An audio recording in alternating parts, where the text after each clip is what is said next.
วัดพระบาทอุดมน้ำบ่อซาวา100.25 เมกะเฮิรตซ์โดยเมตตาธรรมของท่านอาจารย์หลวงป่อสุจิตานุรักษ์แล้วก็สถานีวิทยุห้วยตองสักเรดิโอ 98.75 เมกะเฮิรตซ์โดยหลวงป่อวาปีวรมณิตและท่านอาจารย์ชวริตชัยวังโสสถานีวิทยุมนเสียงธรรมอำเภอแม่แจ่มโดยเมตตาหลวงป่อมงคลวิสิทธิ์และท่านปรัตอุทัยสองอุทัยสถานีวิทยุบ้านทุ่งเรดิโอ 89.50 เมกะเฮิรตซ์โดยป่ออุดมแม่เขียมวันพุทธวงศ์เปิ้นได้ถวายเวลาให้กับพระสงฆ์องค์เจ้า1 ชั่วโมงตั้งแต่บ่าย 3 โมงจนถึงบ่าย 4 โมงพอถึงใกล้จะ 4 โมงนั้นอาตมาภาพก็จะได้ลาคลื่นของป่ออุดมและก็คลื่นสีขาวของเขาก็อยู่ต่อไปจนถึง 5 โมงแรงเนาะมาปะกันวันนี้เป็นวันพุธที่ 14 กรกฎาคม พุทธศักราช 2564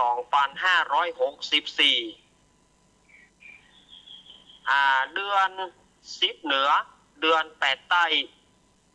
ออกมานี่5 ค่ำพร้อมว่าเป็นวันพุธตามปกตินั่นเราจะได้ฟังการสนทนาธรรมของท่านอาจารย์ท่านพระครูอภิวัฒนวิกรมและก็หลวงพ่อสุเมธธรรมเสวีเจ้าอาวาสวัดหม่อนฤาษีปากทางสามัคคีแต่ด้วยว่าท่านอาจารย์กับหลวงพ่อเปิ้นติดศาสนกิจป่าอาจที่จะมาดำเนินรายการได้วันนี้ก็เลยเป็นคิวของอาตมาภาพที่จะต้องมามาจานำเอาสาระต่างๆมามาจานกับศรัทธาญาติโยมนอกศรัทธาญาติโยมต่างหลายสถานการณ์บัดเดี๋ยวมันน่ากลัวเนาะศรัทธาญาติโยมก็เรื่องโควิดเรื่องอะไรอย่างต่างๆป้ากับญาติโยมก็ถามมาท่านอาจารย์เฮ้ยเมื่อใดมันจะหายสักเตื้อมันจะเป็นอย่างนี้ไปเท่าใดอาตมาก็บ่อาจจะหูได้ศรัทธาญาติโยมเนาะเน้นมันด้วยกระหาขอโทษตองเฟซบุ๊กคือกำวันนี้แบบเฟซบุ๊กถ่ายไปด้อยวันนี้ศรัทธาญาติโยมที่เปิ้นจะพอทางเฟซบุ๊กวันนี้เฟซบุ๊กถ่ายบ่ได้เนอะเจแจ้งผ่านมาขอโทษตัวเนอะวันนี้ Facebook ถ่ายบ่ได้และแถมอย่างอาตมาก็บ่ได้อยู่ในห้องส่งตัววันนี้อาตมาก็อยู่ที่วัดแล้วก็ใช้วิธีแบบออนไลน์เอาเนาะ ศรัทธาญาติโยมอย่างวันนั้นเนาะแม่ดีป่าซางก็โทรมาหาอาตมาภาพท่านอาจารย์เฮ้ยก็ท่านอาจารย์ก็โสดแตะโสดว่าเนี่ยยังโควิดมันหายสักเตอเฮาจะเยจะได้อาตมาก็บ่จ้างจะเลยญาติโยมเฮ้ยมันโจรด้วยกล้าวนะอาตมาว่าอย่างที่อาตมาว่านั่นนะป่าเดี๋ยวนี้มันเฮาจะเอาอันอย่างมาชุดมาอย่างมันบ่ได้ละเพราะว่าอันนี้มันเข้ากับคำโบราณเปิ้นว่าอย่าล้อมหัวตาควายอย่าตีฝ่ายตาน้ำป่าเดียวเนี่ยเอามาตีฝ่ายตาน้ำเนี่ยตีน้ำมาบึ้งเอาฝ่ายไปตีมาจากก้อนน้ำมันเอาไปอยู่มันบึ้งศรัทธาญาติโยมมันบึ้งไปก็เลยว่าเนี่ยจะได้ก็มีแต่อย่างเดียวเอาศีลเอาธรรมตานะศรัทธาญาติโยมมันเมตตาภาวนามันสวดมนต์ไปอันเนี้ยที่จะเป็นกำลังใจสำคัญของศรัทธาญาติโยมที่จะเป็นกำลังใจของหมู่เฮาทั้งหลายอาจจะช่วยได้นักบ่นักก็น้อยจากนักก็ขอให้มันเป็นเบาจากเบาก็ขอให้มันเป็นบาง จากบางก็ขอให้มันเป็นจางจากจางก็ขอให้มันหายอาตมาก็หวังใจอย่างยิ่งว่ามันคงจะดีสักวันหนึ่งซึ่งก็ญาติโยมก็มาถามอาตมานะว่าโอ้ท่านอาจารย์เฮ้ยก็ท่านอาจารย์ก็สวดกู้การก็สวดตั้งสุดก็เนี่ยอย่างมันบอกไปก็อย่างที่อาตมาว่านะอาตมาสวดคนเดียวแต่ว่าโรคนี้มันไปทั่วโลกสถานญาติโยมมันจะไปสู้จะได้ มันจะไปสู้มันได้จะได้แต่ก็อาตมาก็มีกำลังใจจากศรัทธาญาติโยมว่าสู้ต่อไปเนอะท่านอาจารย์จะไปทางใดเนอะอาจารย์ต้องสู้ต่อไปสู้จนถึงสุดไปเลยก่อนนั้นนะอาตมาจะสู้ได้แกบ่ได้แกแต่ก็ด้วยกำลังใจของศรัทธาญาติโยมสายทานแห่งศรัทธาธรรมยังบ่สูญหายอาตมาก็จะมานั่งนั่งจ๋าอย่างเอี้ยกะเพื่อให้ศรัทธาญาติโยมได้สบายใจเนาะอดฟังกันไปมีอย่างเดียวถ้านะบัดเดียวเนี่ยจะไปทางใด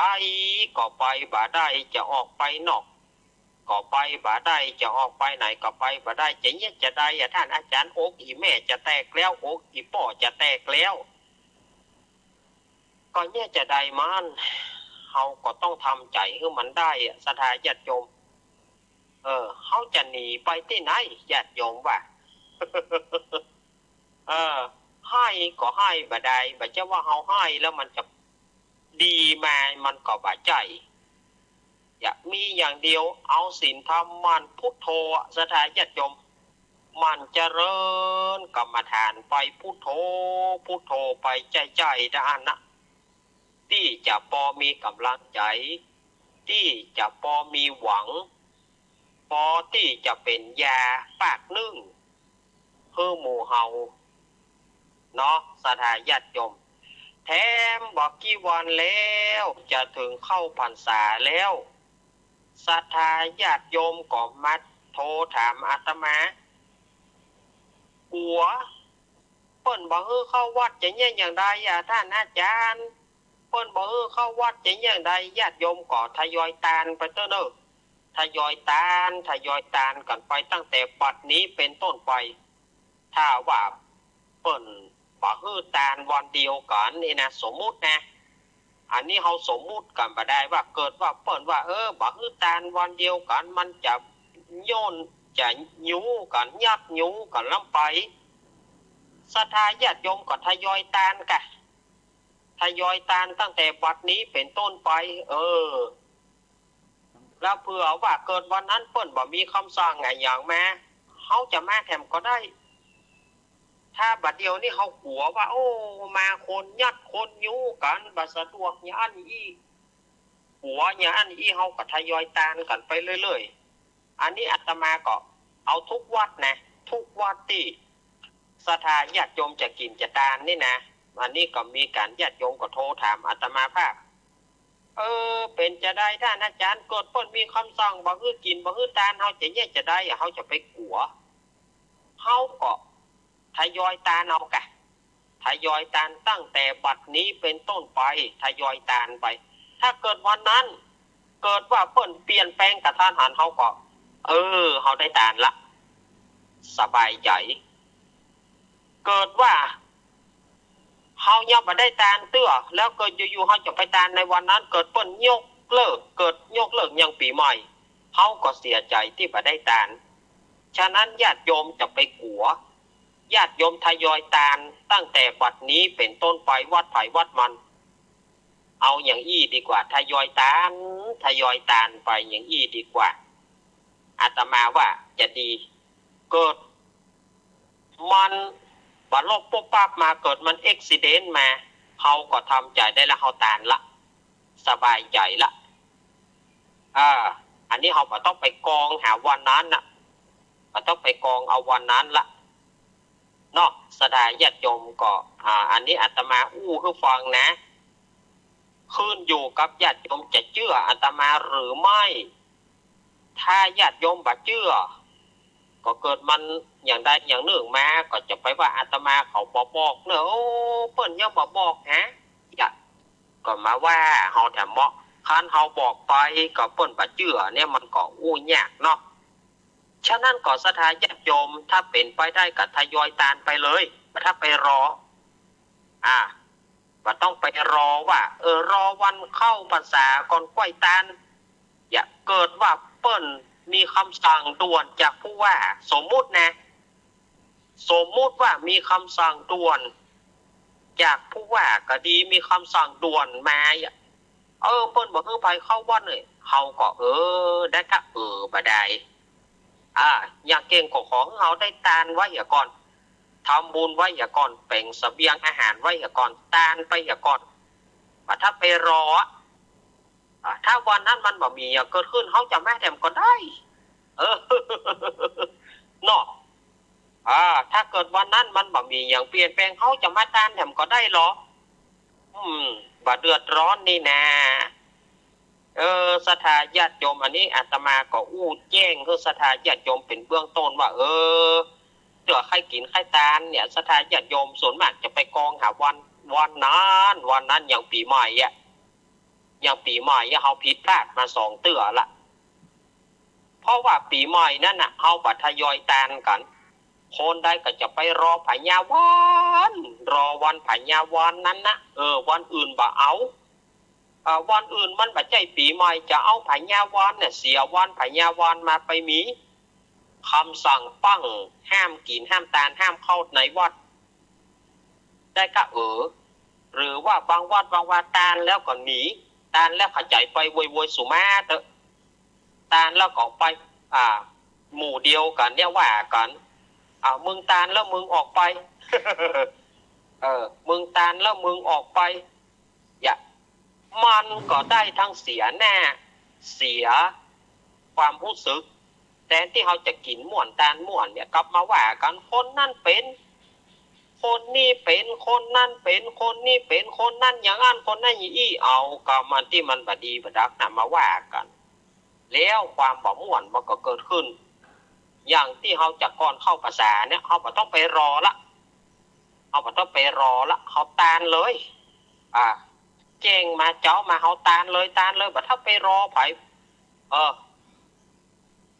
ถ้ามันบ่มีอย่างเขามาแต่ก็ถึงได้บ่มีปัญหาเนาะศรัทธาญาติโยมอันนี้อู้ถึงเข้าพรรษานะเข้าพรรษาที่มันจะมาถึงนี่นะอันนี้อาตมาก็แจ้งผู้คือศรัทธาญาติโยมเนอะผู้คือศรัทธาญาติโยมว่าศรัทธาญาติโยมจะตวยตามอาตมาก็ถ้าตวยตามอาตมาก็ขอบคุณถ้าบ่ตวยอาตมาก็บอกว่าหยังอันนี้อาตมาอู้คือศรัทธาญาติโยมได้เข้าใจบ่ได้อันเนี้ยเข้าพรรษามาปีนี้จะได้ฟังธรรมว่าอาจารย์ก่อนนั่นนะก่อล่างว่าได้ฟังอยู่กะหา ก่อล่างว่าได้ฟังอยู่กะหาเนี่ยอาตมาก็บ่ใจว่าอาตมาจะว่าไปโดยบ่คิดอย่างอาตมาตึงวันอาตมาก็คิดเอ็นดูศรัทธาญาติโยมนั้นนะอาตมากับอินดูศรัทธาญาติโยมนั่นนะถึงวันเนี่ยพลาดมา2 ปีบอกว่าทั้งปีใหม่เมืองปีใหม่สากลทั้งเข้าภาษามาอาตมาอยากทุกมันซ้อมรอยกันเนาะฉะนั้นศรัทธาญาติโยมก็ทยอยทำบุญไปได้เรื่อยๆเลยถ้าไปรอทำดีไม่ต้องรอเพิ่นว่าคนโบราณเพิ่นว่าทำดีไม่ต้องรอทำดีไม่มีขายอยากได้ก็ต้องทำเอง ทยอยกันทำบุญไปเรื่อยๆถ้าเขาทำบุญก่อนพระเนนก็ได้ฉันถ้าไปเอาวันนั้นไปเหียถ้าไปคนใดก็ไปเอาวันโยนวันนั้นนะมันไปเก่งโหไปเหียมันบัดได้ฉันของศรัทธาคนนั้นคนนี้มันได้ฉันบัดทั่วบัดถึงถ้าไปเอาวันนั้นยิ่งบัดเดียวซ้ำให้สถานการณ์มันตึงเครียดศรัทธาญาติโยม บุตรคนหนึ่งก็ว่าอย่างหนึ่งคนหนึ่งก็ว่าอย่างหนึ่งนะถ้าเราอยากจะสบายใจเราต้านไปเลยก็ต้องไปรอไผละเอาอีดีกว่าเนาะ อาตมาจะว่าอย่างนี้นะมันจะถูกกว่าถูกบอกว่าเนอะอาตมาบอกไปอันนะเนาะศรัทธาญาติโยมก็ว่าปีนี้เราจะมีโอกาสจะอาบน้ำฟังธรรมนี่มีสักเท่าใดท่านอาจารย์มันก็มีลิบหลีนะศรัทธาญาติโยมแต่ก็ฟังไปพอไปเนาะฟังไปพอไปเรื่อยๆก็ล่างเปิ้นก็ล่างว่ายืดหยุ่นหรือพ่องกะเฮาก็พอไปก่อนเนาะอันนี้อู้ถึงการอาบน้ำฟังธรรมการทำบุญเข้าพรรษามันบาราบรื่นมา2 ปีดีดักละก็เฮาก็บัดจ้างเนี่ยจะได้มันบัดใจกะเฮาคนเดียวตึงโลกนี้มันเป็นกันเกือบจะหมดหรือว่าทั่วโลกเนี่ยอย่างที่อาตมาว่านะเพื่อจะไปหายาอันใดมามันบ่ได้แล้วอย่างที่อาตมาว่านะน้ำล้นน้ำบึ้งมาเอาไฟไปตีอย่างที่อาตมาว่านะมันบ่ตานเห็นแล้วเอาไฟไปตีกับบึ้งเอาไฟไปตีกับบึ้งเพราะว่าน้ำมันกำลังมาฉะนั้นเฮาจะอย่างใดก็เอาศีลธรรมกรรมฐานเอาตั้งใจก่อนนอนขอพุทโธพุทโธวันละเล็กวันละน้อยไผทำได้นักซ้ำดีนั่งสมาธิก็ดีสะพ่องก็อีแม่เจ็บหลังอีป่อเจ็บเอวนะท่านอาจารย์นอนนั่นนอนก็กำหนดจิตพุทโธได้ นอนก็กำหนดจิตพุทโธหั่นง่ายๆดีพุทโธพุทโธไปใจรับจังมันรับก็รับคำว่าพุทโธเฮาก็เป็นสุขละเนอเนาะหรือว่าไผจะเอาแบบยุบหนอปองหนอก็ได้เหรอต้องยุบก็ต้องยุบหนอต้องปองก็ต้องปองหนอก็ได้บางท่านบางคนก็ว่ามันยากนะท่านอาจารย์พอเฮาบอกว่าปองมันยุบพอเฮาบอกว่ายุบมันปอง มันยากหน่อยนะอาจารย์เฮาก็เอาพุทโธนะกำหนดหายใจเฮาเข้าพุทหายใจเฮาออกโธอันนี้ก็จะง่ายที่สุดเนาะวันเดือกับผมลองมาแล้วนะท่านอาจารย์ผมลองมาแล้วเจ้าลองมาแล้วนะเฮียใดเวลาเขาจะยุบหนอมันปองท้องปองเหียเป็นหายใจเข้าไปเหียมันไปหายใจออกสักคำเพราะเขาปองหนอมันกลายเป็นยุบเพราะว่ามันสลับหายใจประจ้างเอาก็จะได้เนาะทีนี้ก็เอาอย่างที่อาตมาว่าเนี่ยกำหนดพุทโธพุทโธนะหายใจเข้าพุทหายใจออกโธแบบพื้นเมืองเฮาเนี่ยจะดีกว่าเนาะศรัทธาญาติโยมง่ายเอาอย่างเงี้ยมันจำเริญเมตตาภาวนาไปมันเข้ากับโน้ตว่าตนแลเป็นที่เปิ่งแห่งตนบาดเดียวเนี่ยไผช่วยไผบ่ได้ลูกเดี๋ยวนี้นะไผช่วยไผก็บ่ได้ แม่จะช่วยลูกก็บ่ได้ลูกจะช่วยแม่ก็บ่ได้บาดเดียวนี้ศรัทธาญาติโยมจำเป็นต้องอัตหิอัตโนนาโถตนแลเป็นที่เปิ่งของตนก็ต้องเปิ่งตัวเก่า เนี่ยกองโบราณเปิ้นว่าจะได้เปิ่งพี่เจ็บท้องเปิ่งน้องเจ็บใจมันก็เข้ามายุคบัดเดียวนี่แหละศรัทธาญาติโยมปัจจัยมายุคหน่อยเนี่ย ก็เข้ามายุคเฮาบัดเดียวเนี่ยเปิ่งไผก็บ่ได้ เปิ้นก็หัวเฮาก็เปิ้นก็หัวเฮาก็หัวเปิ้นน่ะบัดเดี๋ยวต่างคนต่างหัวกันล่าตำล่าใส่หน้ากากกันหม่องกล้องแม่งแก่งไผเป็นไอ้โม่งไผเป็นไอ้โม่งก็บ่ฮู้บัดเดี๋ยวเนี่ยแย่ใส่กันไป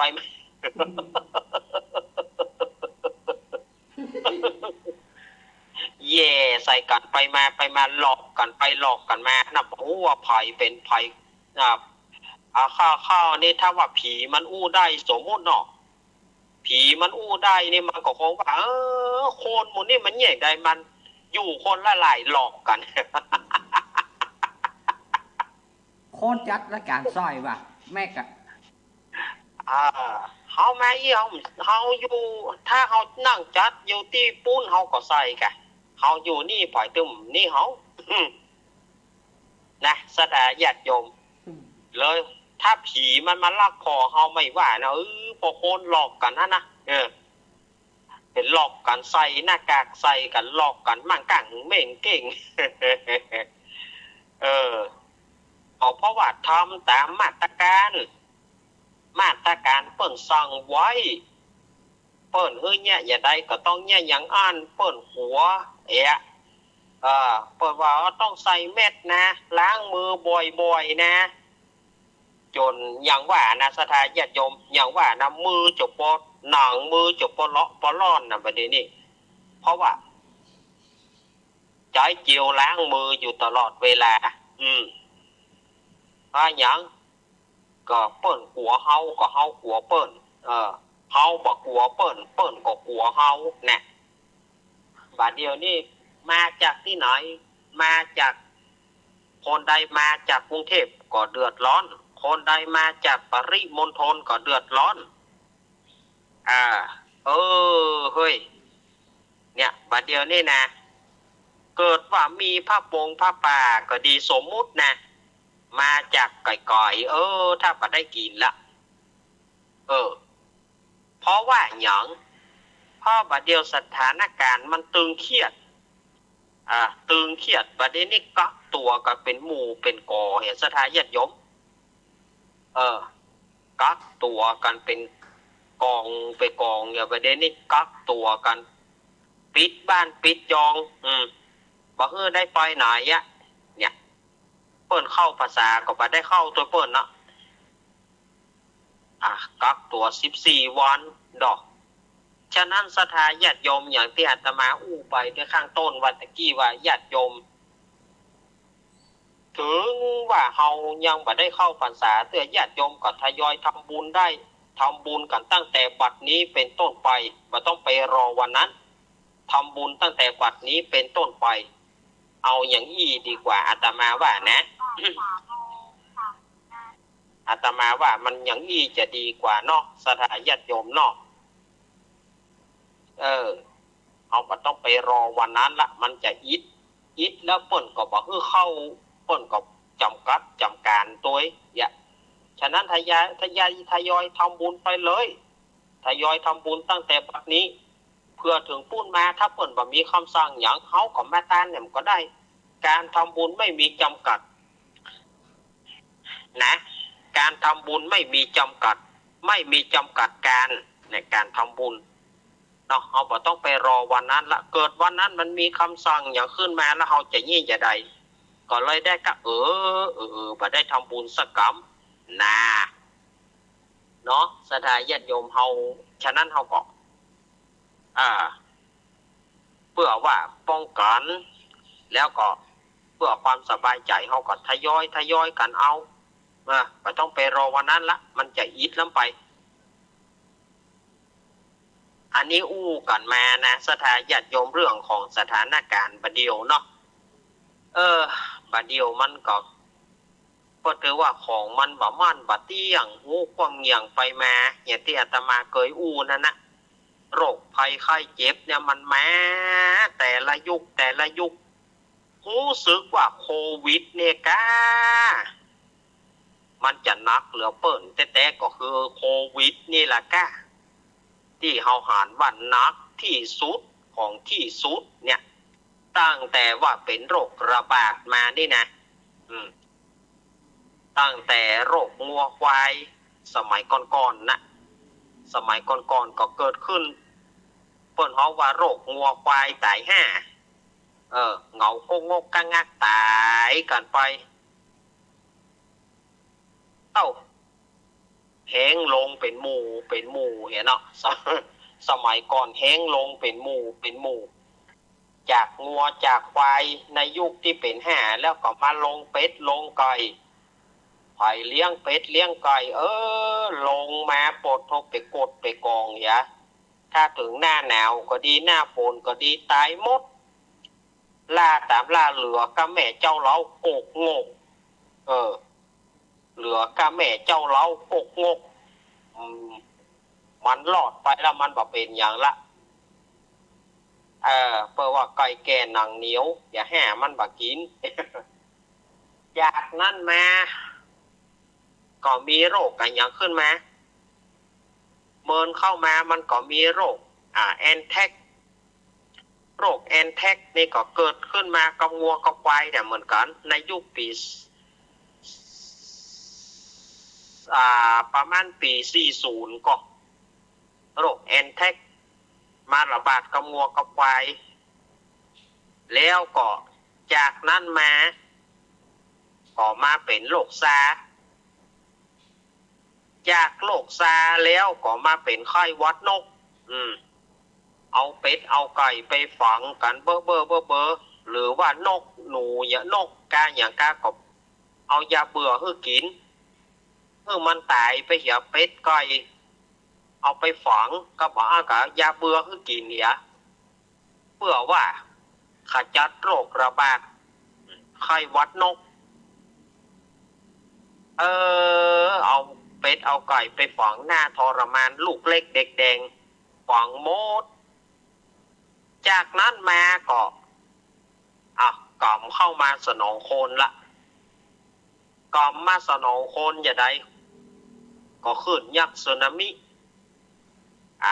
ขึ้นยักษ์สึนามิก็ฆ่าชีวิตคนไปปัจจัยน้อยๆในภาคใต้แล้วก็ต่างประเทศคลื่นยักษ์สึนามิหัวคือแถมจากนั้นมาก็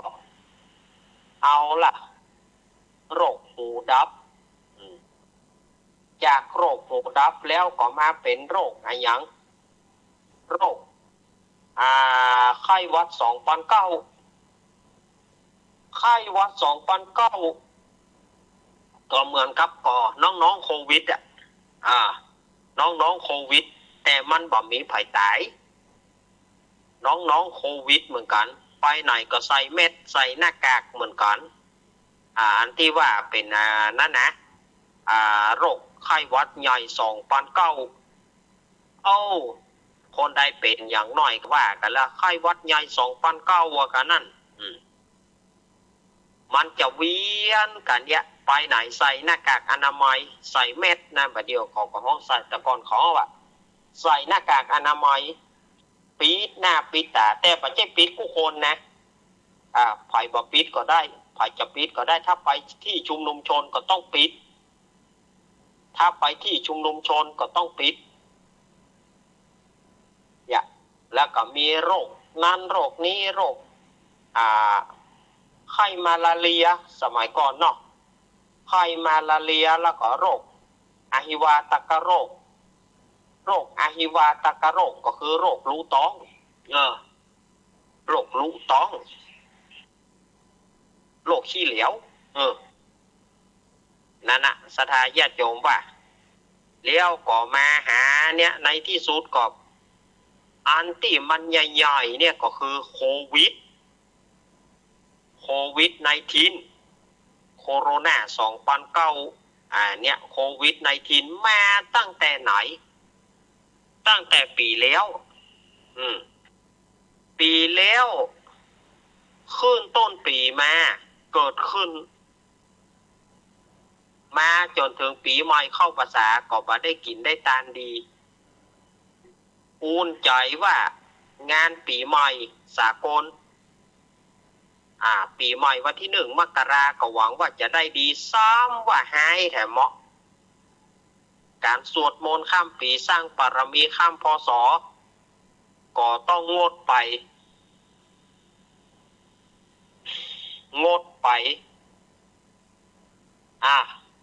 มาอุ่นใจปีใหม่เมืองแถมปี1คือปี2564ปีหนูมันเป็นปีที่บดีหนูไปแล้วปีงัวก็คงจะดีปีงัวซ้ำหายเหลือเก่าปีนี้ ศรัทธาญาติโยมยิ่งปีนี้ยิ่งใหญ่บายอมไปตั้งใดอย่าเลยอย่างใดก็ได้เมื่อก่อนงวดก่อนนี่เขาสวดมนต์แบบกี้ลึบมันก็ไปละแต่งวดนี้นี่เอาเตอะคล้ายๆบอกว่ามึงจะสู้มึงจะอย่างใดก็เงียบไปกูก็ไปเพราะกูเป็นสายพันธุ์ใหม่มีเป็นบอกว่าขี้สายพันธุ์ละแต่ก่อนก็มีโควิด-19เนี่ยวันเดียวนี้มีสปะนะไอ้ยะสายพันธุ์อินเดียวะสายพันธุ์จีนวะสายพันธุ์อเมริกาวะสายพันธุ์อะไรมหูสปะสปันมาเดียวเดียวตาอย่ามัวมันมีเหตุสปะสปันในประเดี๋ยวนี้มันดื้อบ่หันตัวนี่นะมันอู้ยากนะสถาญาติโยมดื้อละอ่อนนี่เขายังกำลับได้นะไม่แท้หัวเถียกรรมมันก็อยู่ละแต่ดื้อของบาหานตัวนี่อาตมาตึงอิดนักแกอันว่าดื้อบาหานตัวนี่นะเหนื่อยเลยเนอะสถานญาติโยมเนี่ยแต่คืนนี้อาตมาจมออกวิทยุว่าอาตมาแพ้แล้วอาตมาท้อแล้วแต่ว่าอาตมาว่าตัวกันน้ำตาปจะตกนะเพราะว่าอย่างใดก็ได้มันบอกปล่อยอาตมาก็แต่ว่านี่แบบท้อใจเหมือนกันทอดใจเหมือนกันว่าจะไปเนี่ยอย่างละก้าคนตั้งหลายศรัทธาตั้งหลายก็จะเอาน้ำมนต์ติ๊กท่านอาจารย์ขอน้ำมนต์เนี่ยอาตมาจะทิ้งศรัทธาญาติโยมก็ได้อินดูศรัทธาญาติโยมแล้วก็ศรัทธาญาติโยมก็อินดูอาตมาว่าสวดว่าอีทแก่ท่านอาจารย์จังมันอิฐเพื่อศรัทธาอาตมาทนได้นะอิฐเพื่อศรัทธาอาตมาทนได้ไม่เป็นไรขอให้ศรัทธาญาติโยมมีความสุขปอละอาตมาก็ปอกปอใจละศรัทธาญาติโยมอันนี้ก็วันนี้บอกค่อยมีอย่างดีๆเนอะวันนี้นะก็เดี๋ยวช่วงที่4เขาก็มาเล่านิทานดีกว่าเนาะ ช่วงที่4เขาก็มาเล่านิทานมาเล่าอย่างกันไปช่วงนี้ก็สเปเหระก็ไปก่อนช่วงอันที่2ก็ช่วงที่2แน่ช่วงที่2ช่วงที่2ช่วงบ่าย4 โมงเดี๋ยวเขาค่อยว่ากันไปเนี่ยอาตมาถ้าจะปล่อยก่อยไปกันนะจีแต่กี้แต่อาตมาถ้าจะปล่อยก่อยไปนี่ฟังตังนอกว่าอาตมาเปิดวิทยุไว้ตังนอกมันบอกไปว่าช่วงที่4ของรายการมันมีที่ไหน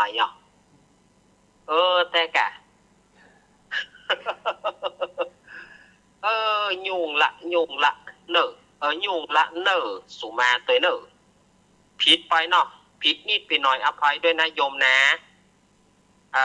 ผิดนิดไปหน่อยอภัยให้อาตมาด้วยนะโยมนะศรัทธาญาติโยมสาธุชนคนดีเฮากำลังเข้าฟังรายการสารธรรมยามแรงทางสถานีวิทยุแห่งนี้ตั้งแต่เวลาบ่าย 3 โมงถึง 5 โมงแรงวันนี้บรรยากาศก็ถือว่าแดดเนาะบ่มีฟ้าบ่มีฝนถ้าบ่มีฟ้าบ่มีฝนอาตมาก็ว่าจัดได้ม่วน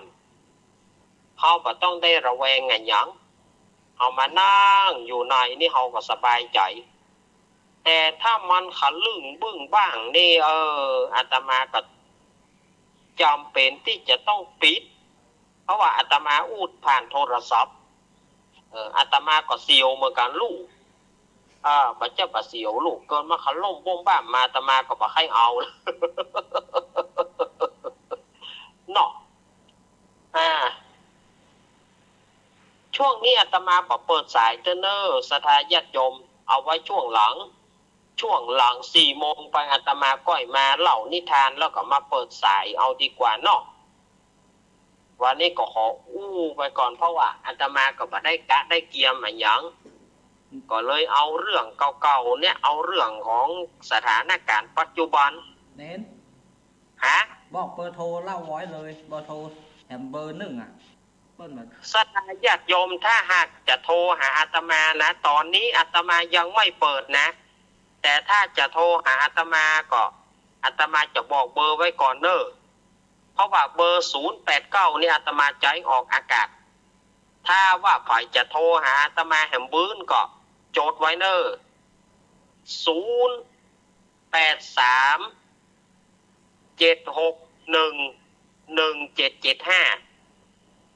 083-761-1775อันนี้อาตมาเป็นเบอร์ที่อาตมาจะใช้ออกหน้าไม้ในแฮมเบอร์เนอร์แต่ที่นี่อาตมาเอาที่สถาเบอร์089มีไหนอาตมาเอาออกอากาศอาตมาเอาแต่ว่าแฮมเบอร์หนึ่งเนี่ยอาตมาก็ตอนนี้ยังบอกเปิดเตื้อบอกให้ไผ่โทรเตื้อแฮมเบอร์ก่อนอาตมาก็เอาสถานการณ์ณปัจจุบันเนี่ยสถาญาติโยมหลวงพ่อก็เครียดคนเฒ่าคนแก่จะพอมาจ้างจะได้ไปไหนใส่เม็ดกันต้มก่อมแต้มแก้มคนเฒ่าคนแก่ใส่เม็ดกันต้มก่อมแต้มแก้มละอ่อนก็ปิดโรงห้ามโรงเรียนละอ่อนก็ต้องมาเรียนออนไลน์ต้องมาเรียนออนไลน์เอา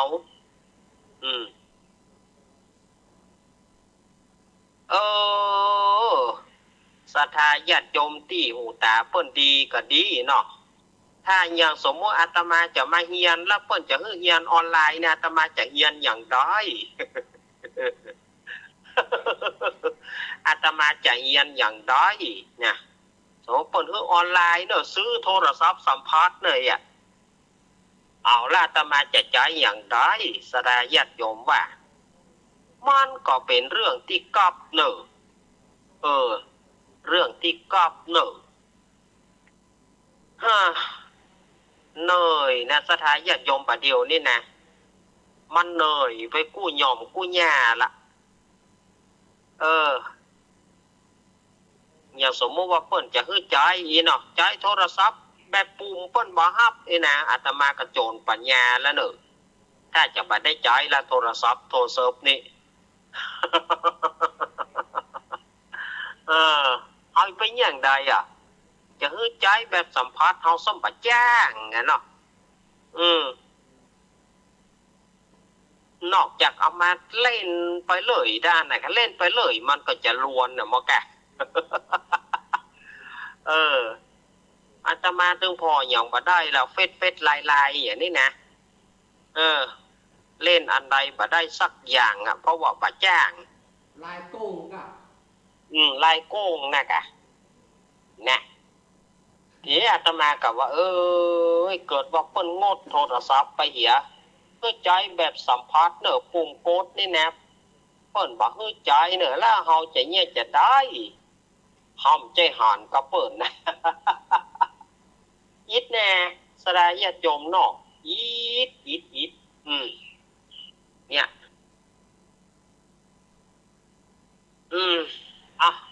เอาฟังเรื่องเครียดกันมาสถานญาติโยมก็อาตมาโจมไปบ่ได้เนอะโจมไปเพราะว่าคับอกคับใจบ่ได้อาตมาถึงได้มาโจมนี่นะเจ้าก็บ่ใจว่าเชิงโจมให้กันฟังบ่ได้บ่ได้โจมนะให้กันฟังบ่ได้ญาติโยมจะไปเข้าใจว่าวันนี้อย่าได้มากุ้งกระโจมอาตมาบ่ได้โจมนะอาตมาให้ศรัทธาญาติโยมฟังบ่ได้ว่าเนี่ยสถานการณ์ณปัจจุบันมันเป็นอย่างบ่ได้อาตมาบ่ได้โจมศรัทธาญาติโยมสะพ้องมาวันนี้นี่ได้ยินนะอาจารย์อย่ามาโจมแต่โจมว่าเนี่ยอาตมาบ่โจมแต่อาตมามาบ่ได้เนาะถ้าว่าอาตมาโจมนี่บ่รอกมันยังบ่เลี้ยวตัวนะถ้าจะมาโจมนี่นะมันยังบ่เลี้ยวตัวแต่นี่บ่ได้โจมคือก่อนฟังบ่ได้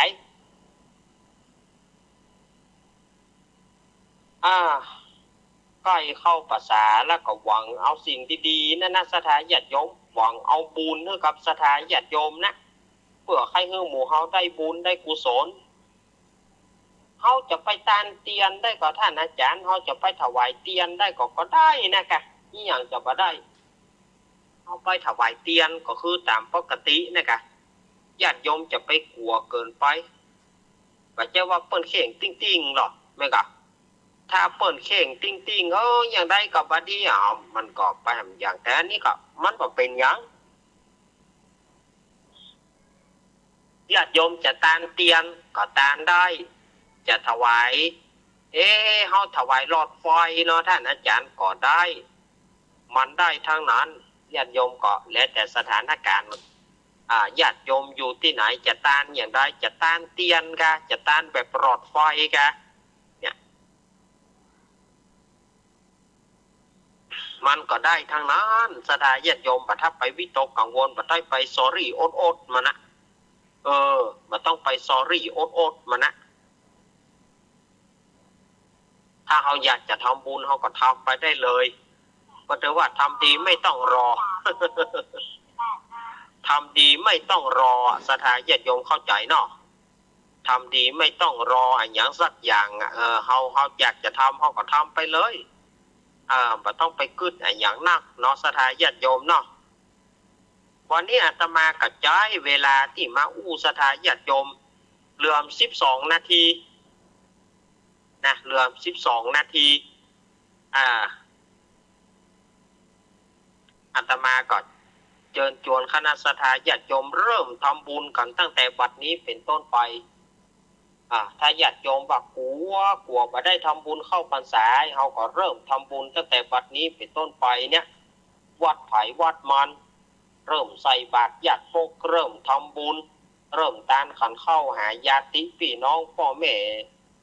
หาพ่ออุ้ยแม่มอนก็เริ่มตั้งแต่บัดนี้เป็นต้นไปทยอยกันตานเอาทยอยกันตานเอาถ้าถึงวันนั้นมามันบ่มีเหตุการณ์อย่างเกิดขึ้นเขาจะมาทำบุญแหมก็ได้นะสถานญาติโยมอันนี้อาตมาไว้เขาจะเตือนว่าเขาบ่ม่วนบ่ม่วนให้ตานอย่าเนาะนี่ก็สถานญาติโยมก็ทยอยตานกันเอาเนอะทยอยตานกันเอาเนอะสัญญาณหลุดก่อนเจ๊บรรลุครับบรรลุเนาะครับไม่ใช่ตะกี้ก็กลัวว่ามันจะหลุดเพราะว่าอันญาติโยมถ้าจะยิงเบอร์เข้ามาตืดต้องถามเจก่อนหัวสัญญาณทางเจหลุดถ้าสัญญาณเจโอเคก็โอเคเนี่ยเขาว่าท่านอาจารย์ยังบันนั่งจัดอย่างอีกูเตือล่ะก็ถ้าอาตมาจะจัดเป็นประจำก็ได้ก็อาตมาเอ็นดูเจแต่เหมาะเจจะต้องคอยกล่อมโทรศัพท์อยู่ตลอดเวลาสุมาเนอะใครหนักก็บ่ได้ไปหนักง่ายๆใครเบาก็บ่ได้ไปเบาง่ายๆใครไปทำธุระอันใดก็บ่ได้ไปทำง่ายๆก็จะต้องมาตื้อโทรศัพท์อาตมาก็ทำไปเตื้อไปบ่ทำนักบ่ทำหนาบ่ทำแบบว่าบ่ทำเป็นประจำจริงอาตมาจะทำเป็นประจำก็ได้นั่นนะแต่มันก็อีดูเจเหมาะเจจะต้องมาตื้อโทรศัพท์ปวดแขนก็ต้องรอก่อนจนกว่าเวลาจะหมด มันก็ลำบากหลายๆอย่างนะมันสบายอาตมาแต่มันไม่สบายคนคุ้มเนาะสลาญาติโยมเนี่ยอาตมาก็เลยใจทำไปเตื้อลองทำอันนี้ยังลองนะอันนี้ยังตามกูเตื้อก็บ่ได้จัดเป็นแต่เป็นว่าบ่ได้มานั่งจัดอย่างอีอันนี้ลองพอว่าสัญญาณจะดีบ่ดีบ่ฮู้เนอะแอมปืนก็เนอะแอมปืนเนี่ยอาตมาจะลองเช็คขึ้นเช็คสายเพราะว่ามันชัดเจนก็แอมปืนก็เนาะสักกรรมก็เนาะเพราะว่าเวลามันก็เหลือแหมน้อยเวลาเหลือแถมน้อยมันจะเปิดสายกำลังม่วนมันเวลาหมดมันบ่ม่วนเพราะว่ากำลังจะเปิดสายมันกำลังจะกันได้เวลาหมด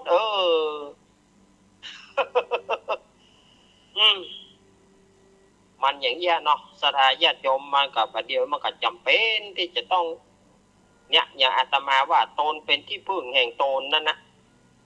จะทำอย่างไรให้ศรัทธาญาติโยมมีความสุขความเจริญจะทำอย่างไรให้ญาติโยมได้ฟังธรรมะก็ต้องหาวิธีต่างๆอย่างเงี้ยสัญญาณจะหลุดพ่องกาบหลุดพ่องกาบอกว่าเนี่ยอาตมาก็ทำไปอย่างนี้ศรัทธาญาติโยมก็เวลาเหลือ2 นาทีศรัทธาญาติโยมก็ประชาสัมพันธ์อย่างที่อาตมาอู้ไปภายที่จะตานเตียนก็ตานได้อาตมาก็เสียดายที่บ่ได้ไปวันที่25เนาะเพราะว่าเสียดายแต่ละอาตมาก็หมายมั่นป้อนมือเนี่ยจะเอาเจไปตัวจะน้องเบี้ยวก็จะไปตัวก็ว่าจะไปปะกันระหว่างเพื่อนฝูงมีเหตุการณ์นี้ขึ้นมาแถมเมาะก็พาดหวังกันตั้งแต่30 เมษาก็พาดหวังกันมาบาดเดี๋ยวนี้พาดกันแถมแล้วศรัทธาญาติโยมอาตมาว่าใครให้ก็ให้บอกใครหัวก็ใครหัวบอกออกว่าอีได้ก็บะจ้างจะว่าแต่มันมาอย่างแต่ศรัทธาญาติโยมเฮ้ยอดเอาเนาะอดเอาร่างว่าได้ปะกันร่างว่าได้มีโอกาสปะกันสักวันเนาะอย่างน้อยก็อิติปิโสวัดปากกลางเจริญก็หวังว่าคงราบรื่นแล้วก็ปุ่นวัดฝ่ายหินวันที่9 มกราก็คงหวังว่าคงราบรื่นเนาะเอาละอาตมาได้บริหารเวลามาพอสมควรแก่การเวลาบัดนี้เวลาช่วงแรกใกล้จะหมดละอาตมาขอขอบคุณพ่ออุดมแม่เทียมบอลพุทธวงศ์ที่เอื้อเฟื้อเวลาให้อาตมาเป็นเวลา1 ชั่วโมงขอให้พ่ออุดมแม่เทียมบอลได้อยู่ดีมีสุขอย่าได้เจ็บอย่าได้เป็นอันใดมีความสุขความเจริญคำเดียวลาคลื่นพ่ออุดมก่อนคลื่นสีขาวของเรารอสักครู่เจริญปอน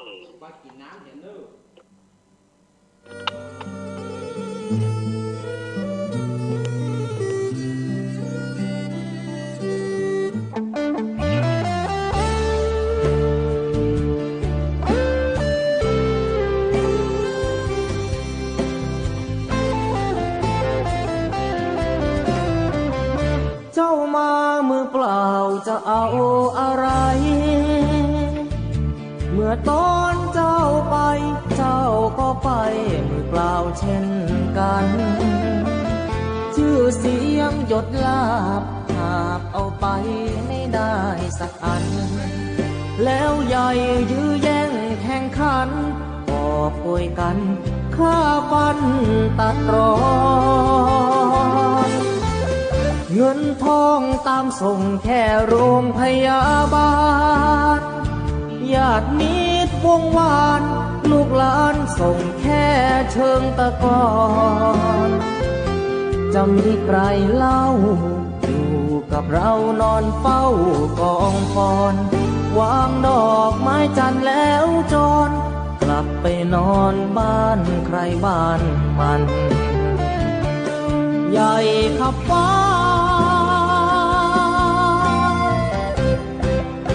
แต่ยังเล็กกว่าฟ้าลงตึกโตโอทงสุดท้ายนอนลงเหมือนกันไปไม่กลับหลับไม่ตื่นฟื้นไม่มีวันชีวิตหลังความตายนั้นนรกสวรรค์ยังรอ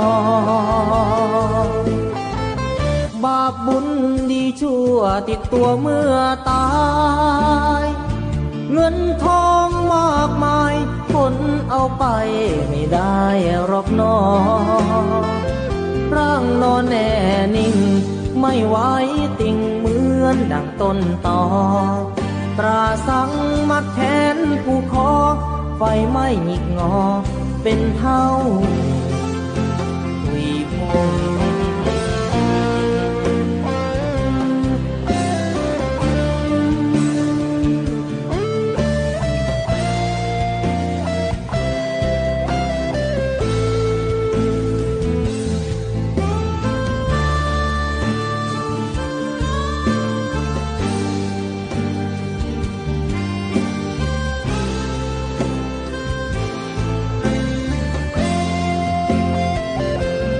ใหญ่ขับฟ้า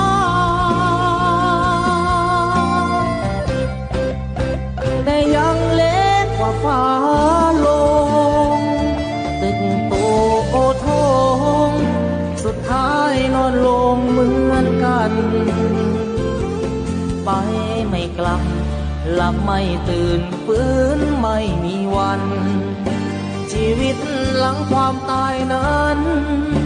นรกสวรรค์ยังรอบาปบุญดีชั่วติดตัวเมื่อตายเงินทองมากมายคนเอาไปไม่ได้หรอกน้อร่างนอนแน่นิ่งไม่ไหวติ่งเหมือนดังต้นตอตราสังมัดแขนผู้คอไฟไม่หิกงอเป็นเท่าขุยผง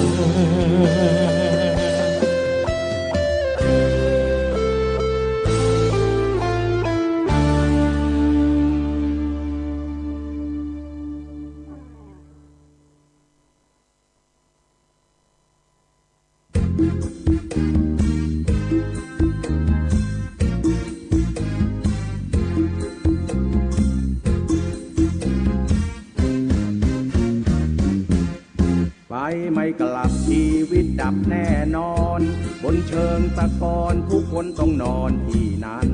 ชีวิตยังมีควรสามัคคีรักกัน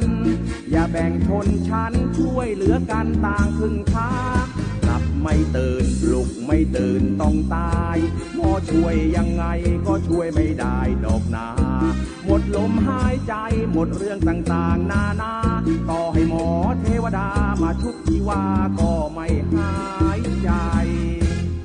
ฟื้นไม่มีใครทำดีก็ตายดีตอนนี้ชีวิตสะสมความดีให้มากไว้ยึดเอาธรรมะมาชำระจิตใจสิ้นลมเมื่อไรก็จะได้ไปสู่สวรรค์ดีไม่พ้นทุกคนที่เกิดมาเมื่อถึงเวลาก็มรณากันทั้งนั้นมีเกิดมีดับต้องลารับเท่าสักวันอยู่ได้นิรันดร์คือความดีที่ไม่ตาย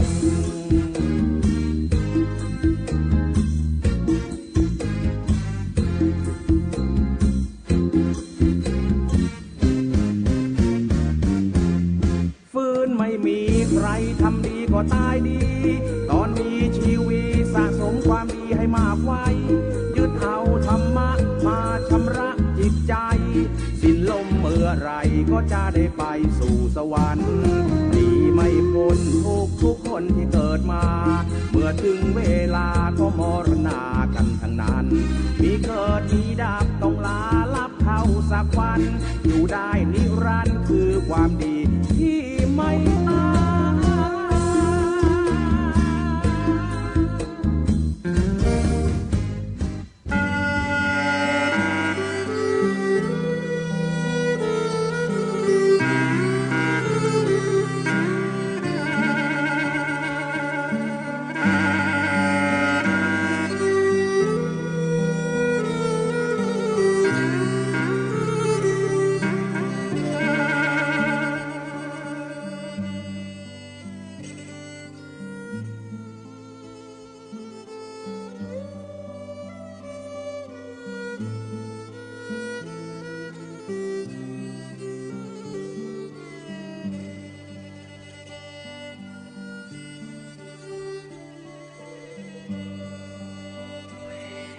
ศรัทธาญาติโยมทั้งหลาย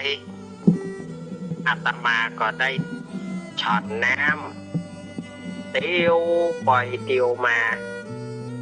ยืดเส้นยืดสายกรรมก็ มานั่งอู้นั่งจ๋าสถาญาติโยมในรายการสารธรรมยามแรงนี้ ปิดมาปะกันช่วงที่2แล้วเนอะหลังจากที่พักรายการเกิงรายการเจเจเปิดเพลงประจำเดี๋ยวก็เตียวไปเตียวมายืดเส้นยืดสายก็มันก็ฟังเข้ารายการเพลงประจำเพลงอะไรอย่างครับชื่อเพลงสัจธรรมชีวิตนะหรือว่าเพลงดอกไม้จันทร์ที่เขาฮ้องกันนั่นนะเนาะเจเจเนาะ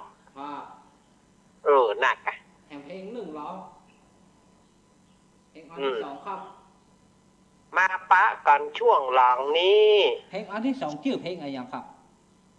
ไปไม่กลับเป็นเพลงที่เพิ่นเขียนติดพอดนั่นนะเขียนติดพอดนะไปไม่กลับหลับไม่ตื่นฟื้นไม่มีหนีไม่พ้นเพราะว่าเพิ่นเขียนติดพอดนั่นหรอกช่วงหลังนี้อาตมาภาพก็จะได้นำเอานิทานมาเล่ากับสถาญาติโยมแล้วก็จะรวดเช็คคลื่นเช็คสายไปตัวว่าสถาญาติโยมอยู่ที่ไหนพ้องหาวันนี้อาตมาก็จะมีนิทานเรื่องบัญญัตินิทานเรื่องมันสั้นๆหน่อยเป็นแต่ก็แฝงด้วยคติเตือนอกเตือนใจสถาญาติโยมวันนี้อาตมาภาพจะเอานิทานเรื่องกบบ่หูตัวเก่าเป็นเรื่องของกบนะกบที่บอกประมาณตัวเก่ามันมีกะกบเนี่ยมันเป็นจะได้เรื่องกบบอกประมาณตัวเก่าอาตมาจะได้เล่าให้สถาญาติโยมได้ฟังลำดับต่อไปเมื่อมาละสถาญาติโยมยังมีกบตัวหนึ่ง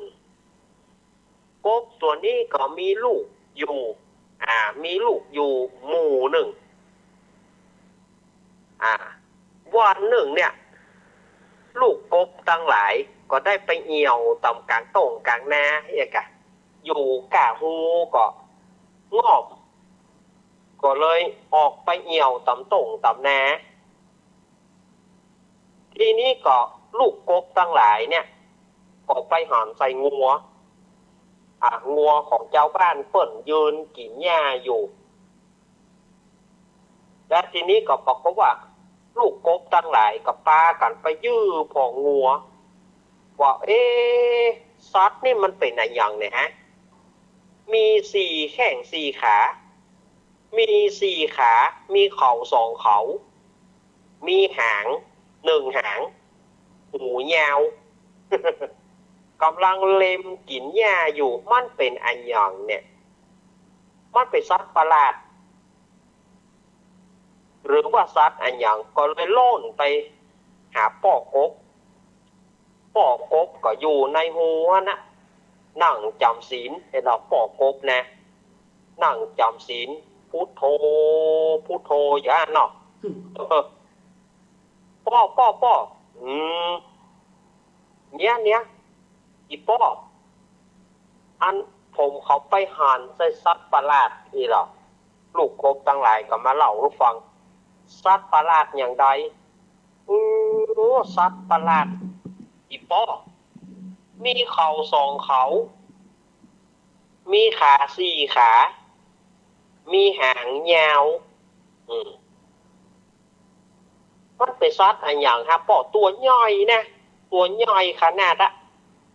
ยืนกินหญ้าเนี่ยพอโทเขาได้เงนพอแน่มันนี่หรอแล้วมันมีลักษณะอย่างไรมันห้องดังบอป่อกบก่อนถึงบางอ้อแล้วหรออันนั้นแกงัวอย่าลูกงัวของเจ้าบ้านอันน่ะเพิ่นฮ้องว่างัวตัวมันอย่างใหญ่แต่ใหญ่ว่าป่องัวมันไปใหญ่ที่ไหนหั่นก็มันยังสู้ป่อบ่ได้เตื้อเห็นเนาะตัวมันงัวนะถึงแม้มันจะใหญ่ได้ตัวมันน้อยกว่าป่อ อีป้อนี่ตัวใหญ่เหลือมันก่อนนี่เหรอ ที่นี่ลูกกบก็บอกว่าโห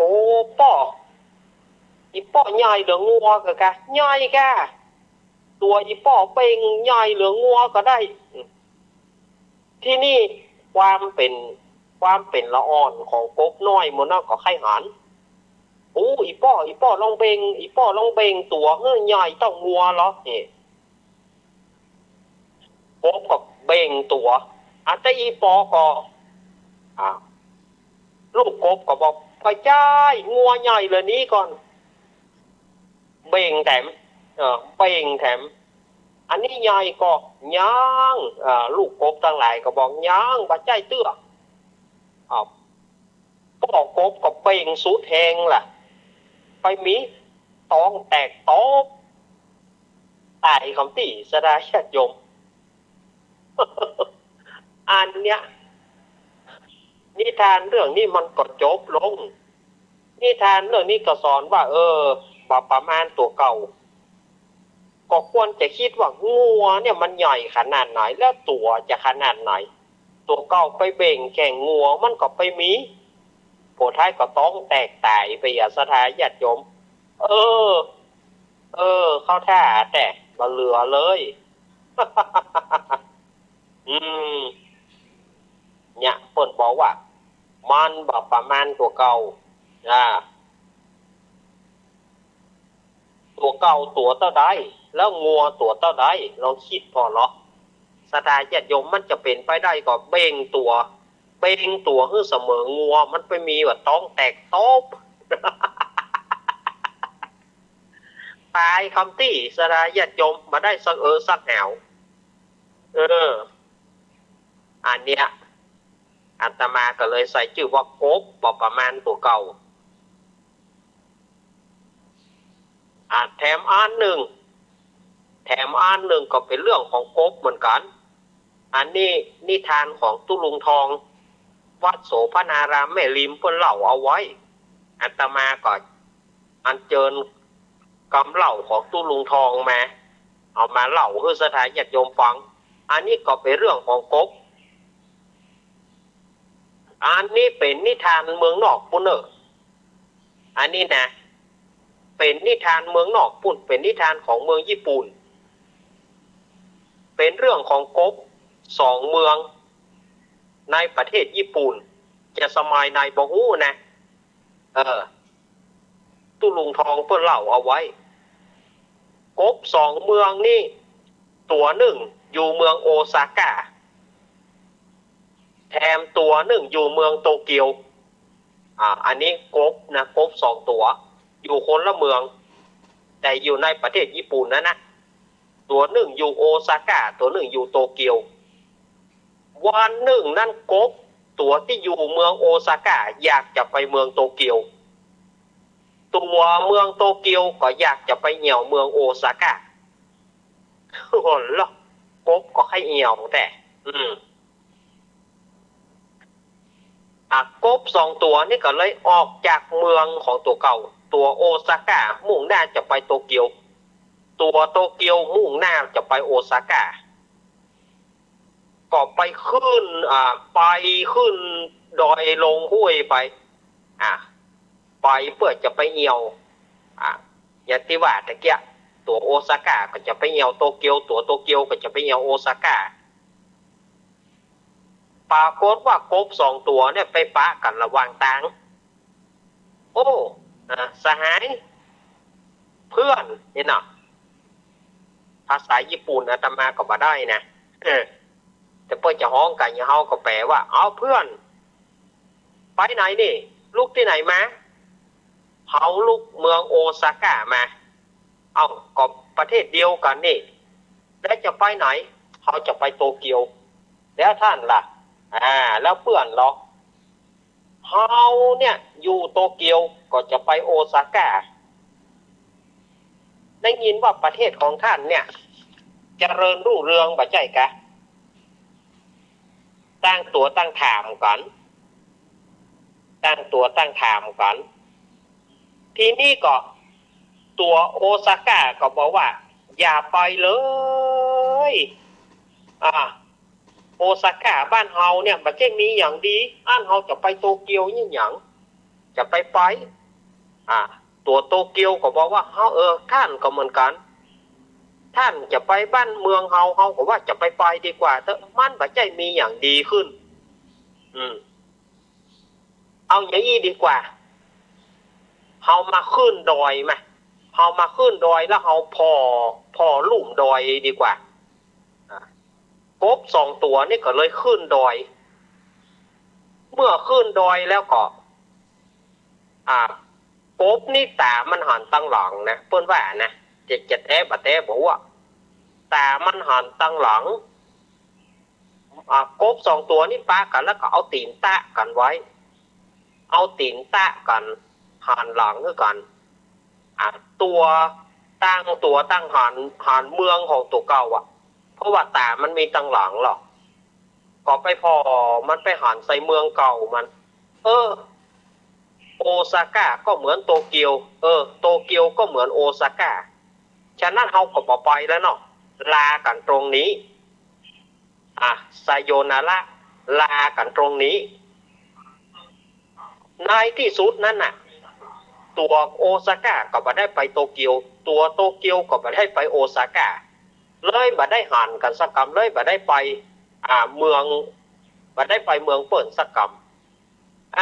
เรื่องนี้มันจะแต้บะแต้บ่ฮู้เน้อเปิ้นว่ามาอาตมาก็ว่าไปเล่าสถาญาติโยมได้ฟังว่าเรื่องนี้จะแต้กะบะแต้กะก็บ่ฮู้เน้อยังแปลงเสียงจุ๊บแล้วกัน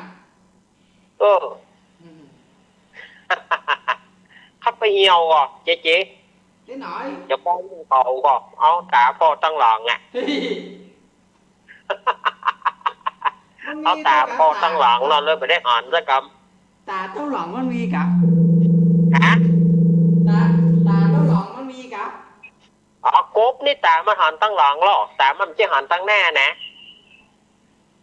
กบนี่ตามันหันตามันมีตั้งหลังนะกบนี่นะจะแต้บะแต้บ่ฮู้เน้อเพิ่นว่ามาเฮาก็ว่าไปนะเอาบ่ศรัทธาญาติโยมตอนนี้ก็เล่านิทานก็เล่าแล้วเนาะลองเปิดสายพอบ่ศรัทธาญาติโยมก็ลองโทรมาเน้อบอกเบอร์โทรด้วยเด้อ83711775อันนี้อาตมาใช้เฉพาะกิจนะวันนี้ใช้เบอร์เฉพาะกิจเพราะว่าเบอร์นี้อาตมาเอาใจออกอากาศหน้าใหม่แล้วก็แฮมเบอร์1อาตมาก็เอาไว้เป็นเบอร์ส่วนตัวแต่อาตมาเอามาออกหน้าใหม่วันนี้จะมีไผโทรมาหาอาตมาพ่องว่าหาหรือว่าวันนี้อาตมาอู้คนเดียวเน้นบอกเขาห้ามโทรเข้าเบอร์ของผมตัวห้ามโทรสายมันจะหลุดอันฝ่ายที่จะโทรหาเจบ่ต้องโทรเนอะถ้าโทรหาเจก็คือสายหลุดเลยแหละมีอยู่หรออาตมาของอาตมาอู้คนเดียวเดี๋ยวร้องทับสายก็เนอะจะเริญปอนภาษาเจ้าเน้นแม่เพนเจ้าเดี๋ยวว่าบอกฟังกันนี่วันนี้มันเฉพาะกิจวันนี้นะมันคือของเน้นหนูว่าจะไปได้เนาะวันนี้ไม่ได้ไปสักคำวันนี้นะคะว่าจะมาตัวมีวัดเนาะตัวมีวัดวัดเสียงแต่เสียงมีปุ๊บนี่สัญญาณมาแอดในเจพุ่นเนาะครับจะชัดเจนเนอร์โอ้ขอบคุณเนอร์แต่กำลังจัดเป็นเจครับไม่ใช่ขอบคุณแม่เพนโอ้หญิงไทยเพชรมาละสายแรกศรัทธาญาติโยมโทรมาแถมเนอร์0837611775วันนี้อาจญาติโยมอาจจะบ่ค่อยคุ้นกับเบอร์เนาะแต่ก็มีหลายคนอยู่ที่หูเบอร์อาตมาเบอร์นี้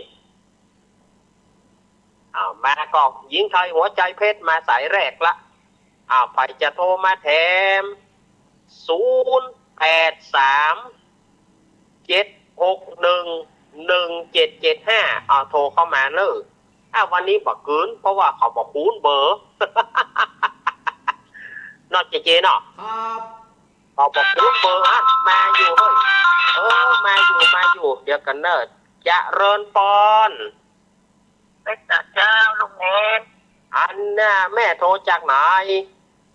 ยังหัวลุงเรื่องสาแม่ตั้งใจจะเรียนดีผลมันจะโตมาฟังขันลึกแม่จันสีเนาะเจ้า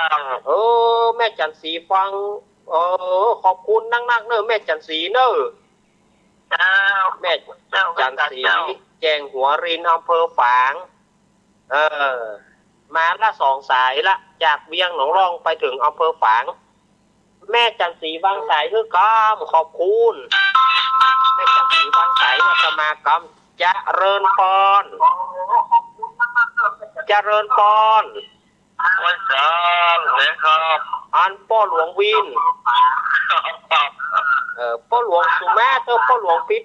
พ่อหลวงกำมันถึงสันกำลังฟ้าเนาะทำไมเนาะอันนี้วันนี้อาตมาอยู่ที่วัดอาตมาบ่ได้อยู่ในห้องส่งวันนี้อาตมาใจวันนี้อาตมาใจเบอร์เนี่ยใจเบอร์กูเตือออกอากาศใจเบอร์นี่อู้แล้วก็ใจแฮมเบอร์1โทรแฮมเบอร์1รับสายใจเบอร์นี่อู้อย่างเดียวครับขอบคุณพ่อหลวงเนอะตลอดครับขอบคุณพ่อหลวงวินสันขี้เล็กเนอะพ่อหลวงวินสันขี้เล็กพ่อหลวงบางสายคือจิมขอบคุณจะเริญปอนภาษาเจ้าลุงเมนจากตังใดแม่จากอุ้ยแดงอุ้ยแดงดอยปากโคงดงปากไฟจ้าพอดจบนะเคยได้ยินเด็กขันจะเจาะอย่างมาจดบอกที่เจไปเนอร์เจได้บุญนักเนอร์ที่กลับโทรศัพท์แล้วมารับเลยเนาะเจในวันนี้ได้บุญกับวันนี้นะเจ้าเจได้นักได้ครับขอบคุณฟังเลยครับเจ้าให้บุญเหมือนกันหมดเนาะแต่ลูกค้าลูกเล่นเป็นแม่ก็ได้บุญเนาะครับได้บุญหมดเจ้ารักษาสุขภาพเด้อครับน่ากะเจ้าขอบคุณแม่อุ้ยแดงปะคอยใต้มาแล้วรายการธรรมะคลายเครียดเนอะแม่อุ้ยแดงวางสายคือก้อมสุมาเตอสายนี้อาตมาเพราะว่าจะต้องได้ใจขอบคุณเนอะขอบคุณมีอยู่ก็หามีกระโทรเข้ามาเนอะ0837611775วันนี้อาตมาได้ใจโทรศัพท์เบอร์ส่วนตัวเนาะวันนี้แม่บัดต้องโทรมาหาอาตมาเบอร์นี้เนอะสุมาเตอเพิ่นโทรหา089บัดต้องโทรเบอร์089อาตมาใจออกรายการอาตมาใจอู้แทนมอยเนอะสุมาเตอโทรมาที่0837611775โทรมาเบอร์นี้ดีกว่าแต่กี้นิยมโทรเข้าเบอร์089อาตมาใจอู้มอยอาตมาออกวิทยุเนอะไปเรื่องอาตมาใจ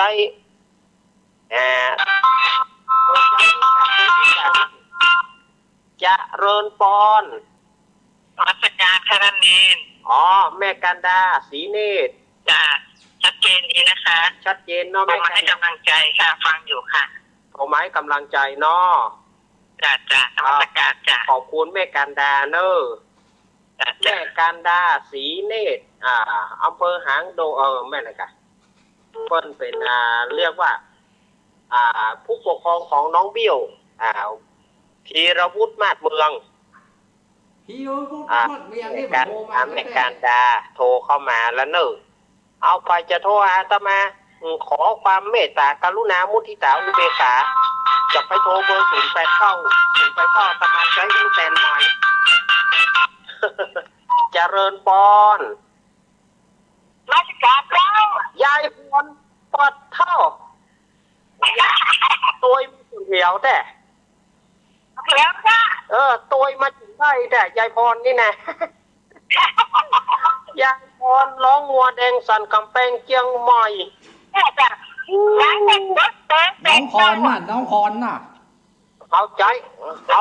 ไปเลยได้บาใจคือเบอร์นี้เอาใจเบอร์นี้เอาใจเป็นไม้แล้ววันนี้บัดได้ไปจัดที่ห้องส่งหรอยายพรวันนี้อยู่ที่วัดหรอวันนี้อยู่ที่วัดแล้วก็ส่งสัญญาณไฟว่าถึงแม่ย้ายจะเอาไปได้หรอเอาครัวไปไหนเอาไปเลยนะได้เลย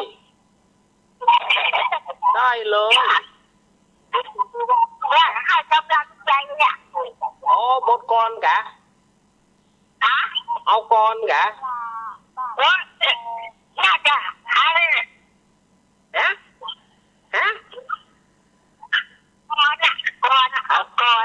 กรได้อยู่บัดถึง4 โมงซะฮะสิทธิ์ยายพอว่าไปเอาว่าเลยอะไรชิมทั้งดีและร้ายว่าจะตายสลับกันนั่งหลายหนดีและร้ายและดีและจนและบางคนยังทุกข์ยากยังยากมากมายกัดฟันสู้ด้วยใจไม่ท้อแท้ไม่ยอมแพ้เพราะตัวกลัวไม่ง่ายเอาชนะด้วยกำลังทั้งกายใจเพราะร้าย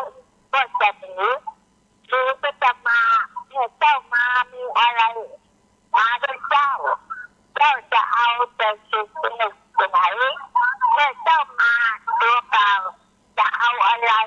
เจ้าก็ไปตัวเปล่าเหมือนเจ้ามาคิดเท่าไหร่ก็ไม่รู้ต้องคิดให้ได้อย่างนี้แต่ก็ต้องอาศัย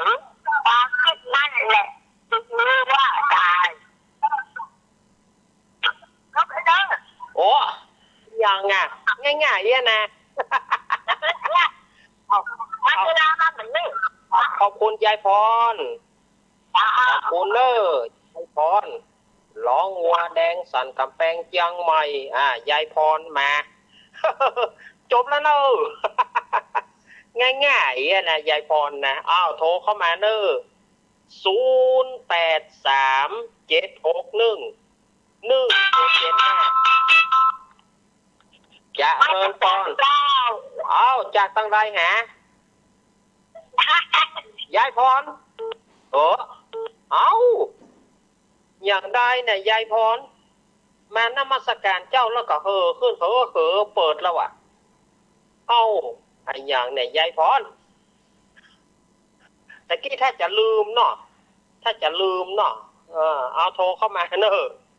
0837611775โทรเข้ามา0837611775สายว่างแล้วนะว่างละจับกันญาติโยมบาฮือโทรนะ089089อาตมาบอกโทรเพราะอาตมาใจออกมาโยมห้องบอกฟังอาตมาโทรมาเพ0837611775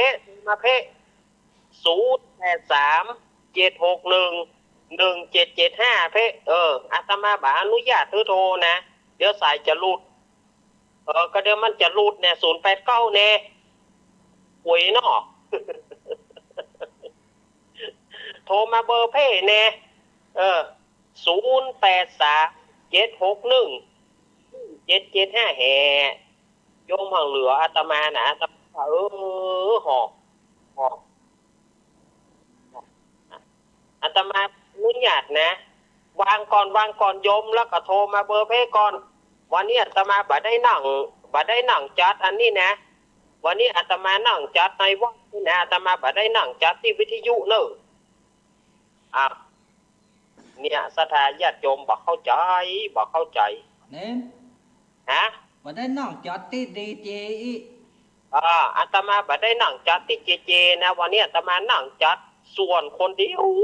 วเนี่ยประเด็นเนี่ย น้อง ใน จอด ห้อง ที่วัดสันเมียงอีก อาตมาอยู่วัดสันเมืองเพื่อนะวันนี้นะ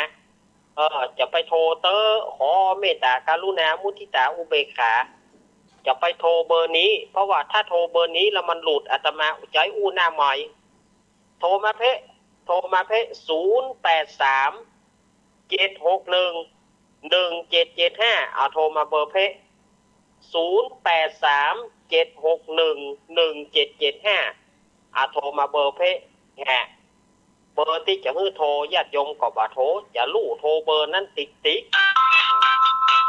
มจะไปฮื้อกันเจริญปอน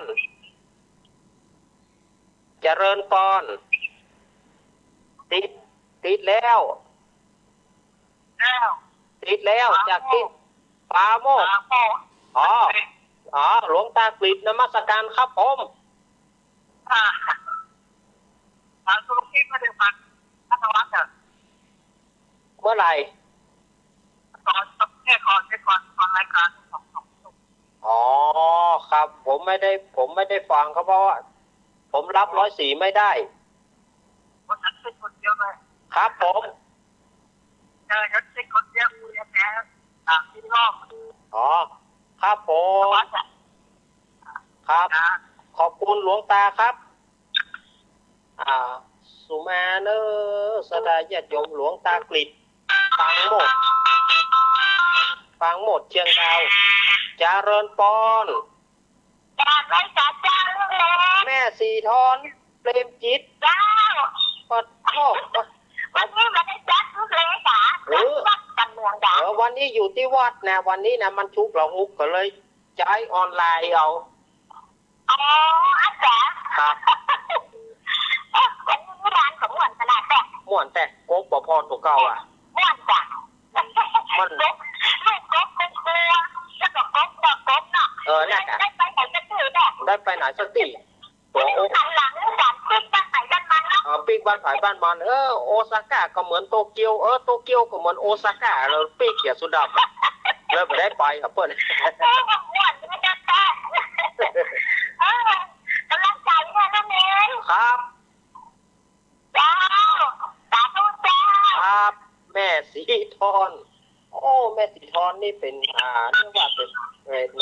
นักฟังประจำแท้ๆนะแม่สีทอนนี่นะไปทางใดตัวเจ้าถึงตีแล้วแม่สีทอนยายพรแม่พรปลาเศร้ามีไหนฮะที่สมัยด้วยเด้อเวลาอาตมาเหลื่อมเกินชั่วโมงอยู่เนอะ083-761-1775โทรเข้ามาพี่ที่สมัยด้วยเด้อไปลืมนะพี่ที่สมัยไปลืม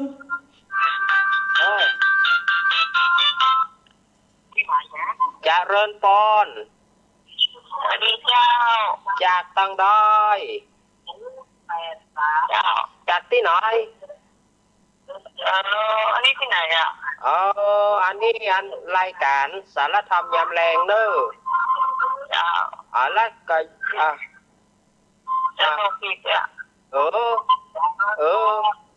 เอารู้แล้วก็รู้ญาติโยมโทรผิดเขากับการอู้ไปเป็นมันเป็นหมอเอาปามาขอโทษเจ้าโทรผิดเจ้าเฮ้ยรู้มาหารู้เน้นเฮ้ยตะกี้โทรผิดแต่ยังได้ยินเสียงที่ยุเปิดเข้าในโทรศัพท์เปิดนั่นนะนะก็ถึงว่านะก็ถึงว่านะโทรเข้ามาใหม่เนอะ083-761-1775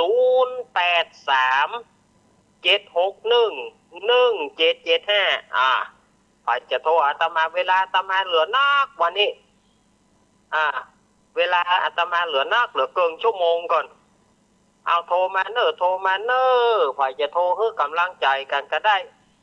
083-761-1775 พี่สมัยจะโทรมาก็ได้เนอะ พี่สมัยจะโทรมาก็ได้เนอะ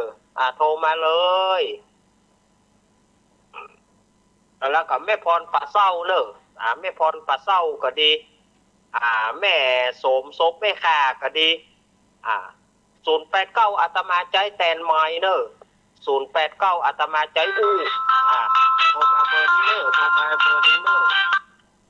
เจริญปอนจากที่ไหนอยู่สารปีหนองหอยไหมเจ้าสารปีหนองหอยเนาะ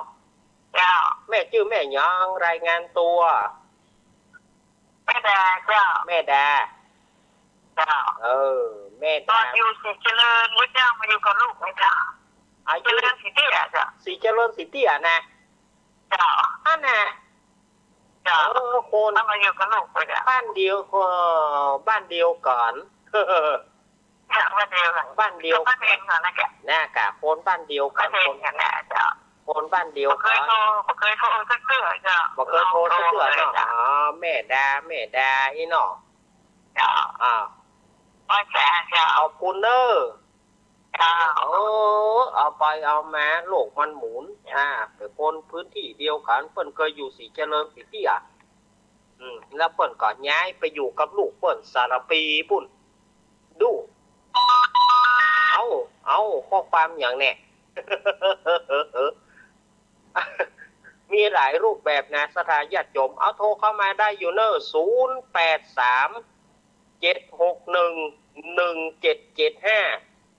083-761-1775ปอดโท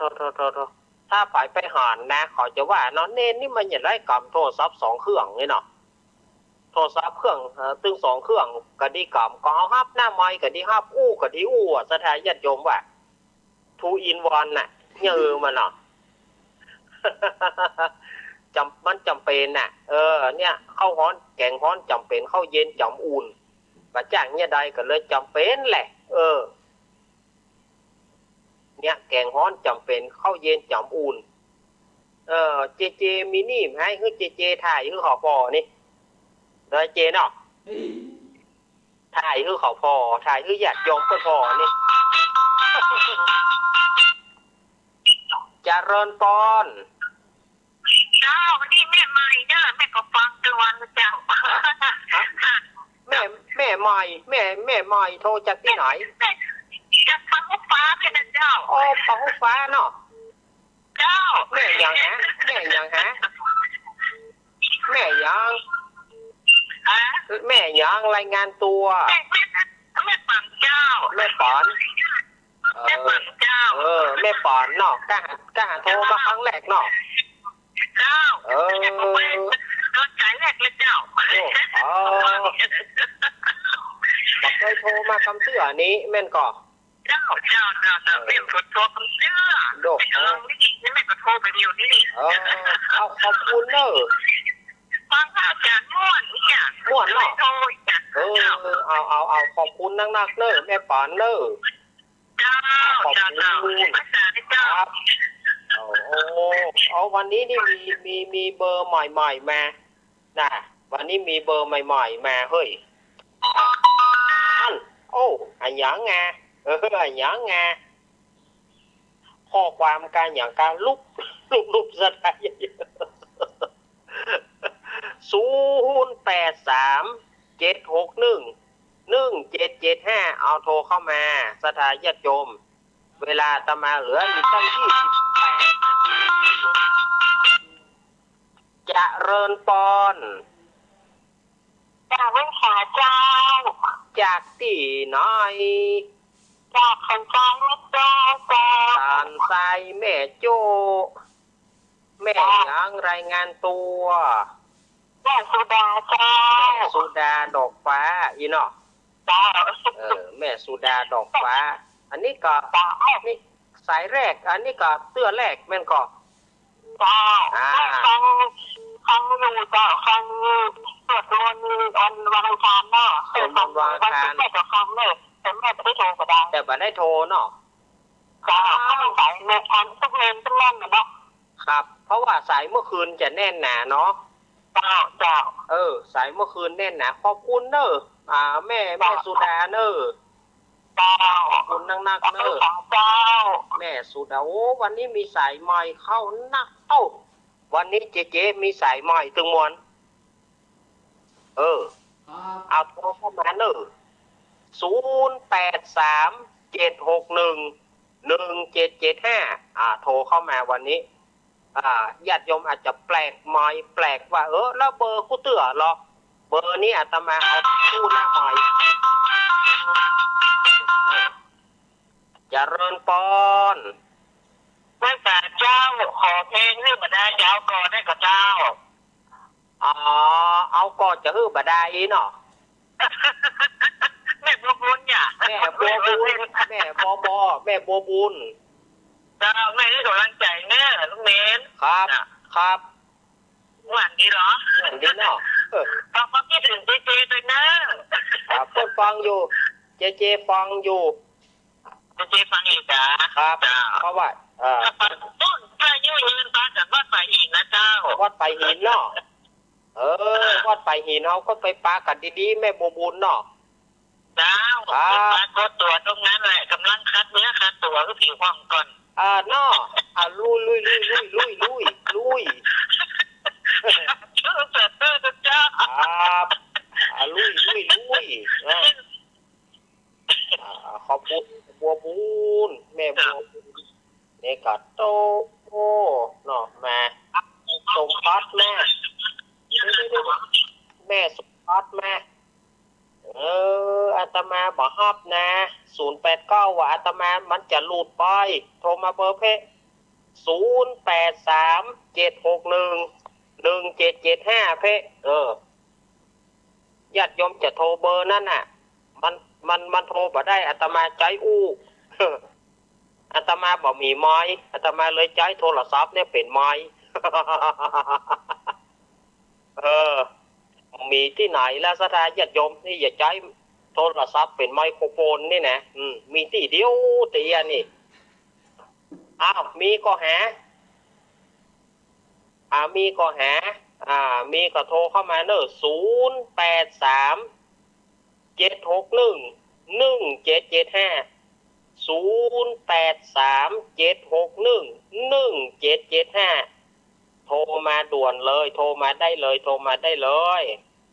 ศรัทธาญาติโยมจะอยู่จุดไหนตั้งใดที่เมื่อคืนนี้ลู่กันลุกที่เมื่อวานนี้สายว่างบ่มีไฟโทร หรือว่าบอกคุ้นกับเบอร์นี้เนาะหรือว่าบอกคุ้นกับเบอร์นี้เนาะเจริญปอนไฟสายสามเณรรักครับผมจากตั้งได้เอกพะเยาเนอะแฟนมาใครเครียดไอเอกพะเยาธรรมะใครเครียดครับผมครับโอ้ม่วนดีเนาะอันนี้มวยแทนเนาะมวยแตนคดีดีนะให้กำลังใจเนอะครับขอบคุณไอเอกเนอะสวัสดีครับไอเอกพะเยาพูดถูกก็โทรจากพะเยาเนอะเจริญปอนสวัสดีเจ้าจากที่น้อยจากเมืองฝางเจ้าไม่ขาดรายฝางแม่ยังรายงานตัวแม่น้อยซอย8เจ้าแม่น้อยซอย8เจ้าเบอร์ใหม่อันนี้เบอร์ใหม่วันนี้เบอร์ใหม่นักเนอะเจ้า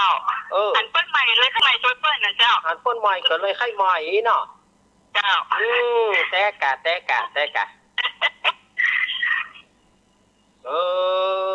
บอกเคยได้ยินคำเตือนนี่นะเจ้าแม่ละเจ้าแม่เนาะแม่เนาะ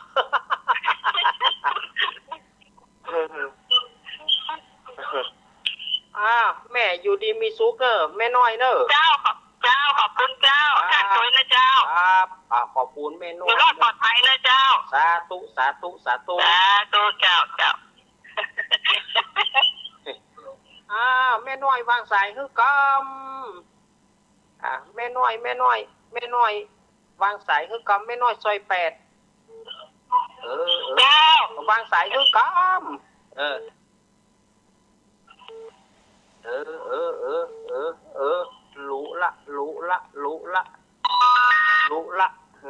นั่น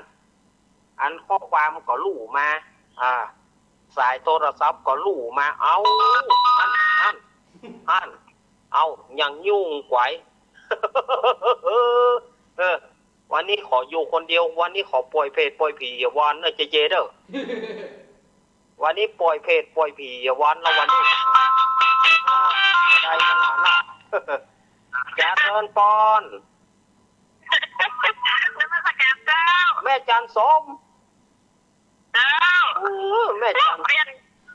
เมื่อไรก็บอกว่าบาดใจเดี๋ยวก่อนบาดใจเดี๋ยวก่อนฟังว่าเตื้อวันนี้อาตมาภาพบาได้ไปจัดที่ปูนอาตมาภาพก็เลยเอาเบอร์089เนี่ยใจเป็นไม้กูออกวิทยุแล้วก็เลยใจเบอร์นี้เป็นเบอร์สำรองเดี๋ยวฟังด่าเตื้อเดี๋ยวก่อนฟังมาไปชุดเตื้อเราบอกว่ามันจดประกาศวันนี้บาได้ต่อไปก็คืออย่างเก่าวันนี้บาได้อาตมาภาพวันนี้จะไปสถานีก็ไปบัตรมันนี่ก็นี่อาตมาก็เลยเปลี่ยนได้โทรศัพท์เครื่องที่เบอร์089ก็เอามาเป็นไม้อู้เนี่ยที่บัตรได้135นั่นหนอสุดท้ายนะต่อไปก็เหมือนเดิมนั่นแหละแต่ว่าเบอร์นี้วันนี้บัตรได้มันชุกละฮุกบัตรได้ขอบคุณแม่จันสมฮะขอบคุณแม่จันสมเนอะถ้าจะไม่แสนนะเจ้าพอมาเดียวนี่เมื่อคืนมันบัตรก้อนมาได้มาได้เมื่อคืนจับเสือครับมาเป็นยังไม่ได้นี่มีแม่คอมอยู่กะแม่จันสมมีไหนบัดเดี๋ยวนี้มีไหนบัดเดี๋ยวนี้แม่สาวเพละแม่สาวเพละเนาะครับเอาขอบคุณแม่สมเนอะแม่จันสมแม่จันสมมันนี่จักเฮ้เดียวกันแกอันยังบอกหูใส่เขาไปชุดนี่แน่ฟังใส่กันตึกเตื้อเน้น2 ทุ่มนี่จะเป็นรายการโคงคอยครับวันนี้พระครูคงจะมาตอนอยู่แค่หาเข้าใจว่าวันนี้ท่านพระครูเพิ่นมาอยู่นะพระครูไหนครับฮะพระครูไหนมาพระครูอภิรัตนวิกรมท่านบิ๊กบอสวันนี้เปิ้นจะมาเข้าอยู่แต่ถ้ากรณีอย่างใดเดี๋ยวถ้าฟังจากเปิ้นแห่งกรรมศรัทธาญาติโยมที่จะโทรหาอาตมาได้อยู่เนอะ083-761-1775เอามีก็โทรเข้ามาวันนี้มันชุกละฮุกวันนี้อาตมาเอา089มาใจแตนมาเหี้ยแล้วก็ออกวิทยุปุ่นวันเนี้ย วันนี้มันก็เลยชุกละฮุกมันก็เลยฮกคอมเมนตีลังกาไปหน่อยวันนี้มันก็เลยแบบไม่ค่อยราบรื่นเท่าไหร่เนาะมีก็หาเหลือเวลา14 นาทีมีก็มีอยู่แค่มีอยู่เดี๋ยวกันเลยอาตมาบัตรสมัติที่จะรับอันนี้เดี๋ยวกันเลยเจริญปอนภาษาทุกเม็ดแม่บุญแม่บุญกกัดก้อมมาแล้ววันนี้มันชุกละฮุกเนอะแม่บุญฝนกำลังจะตกนี่ฝนกำลังจะตกกะโอ้ในเชียงใหม่นะนี่จะพูดนี่หรอตั้งนี่ตะกี้บะหมี่นะตะกี้มันแดดหรอแต่บัดเดียวนี่บอกหัวบัดได้ออกไปทางนอกมาซื้อหมึกละหมึกแล้วเนาะจะมาใจด้วยนะครับขอบคุณแม่บุญมากันเนอะวัดไปหินวันที่9 เดือนปีหน้าแม่บุญกกาดก้อม ประตูเชียงใหม่แม่บุญนี่โทษเปิ้นเทคแคร์นะไปบ้านพี่สมัยเปิ้นดื่มมื้อได้ก้านหรอกเปิ้นเทคแคร์ขนาดแม่บุญกาดก้อมประตูเชียงใหม่เนอะเอายินดีเนอะแม่บุญเนอะเอามี พอจะโทรหาอาตมาตอนอยู่เนอ0837611775โทรเข้ามาหาอาตมาเนอในช่วงเวลาถือว่าช่วงสุดท้ายของเวลาก็แล้วกันหรือเวลาแห่งประมาณ12 นาทีพอจะโทรหาอาตมาตอนอยู่เนอ0837611775มีก็หาไปจะโทรอาตมาพี่น้องเศร้าอีสานก็โทรมาเว้าน้ำกันแน่เด้อมื้อนี้เนาะ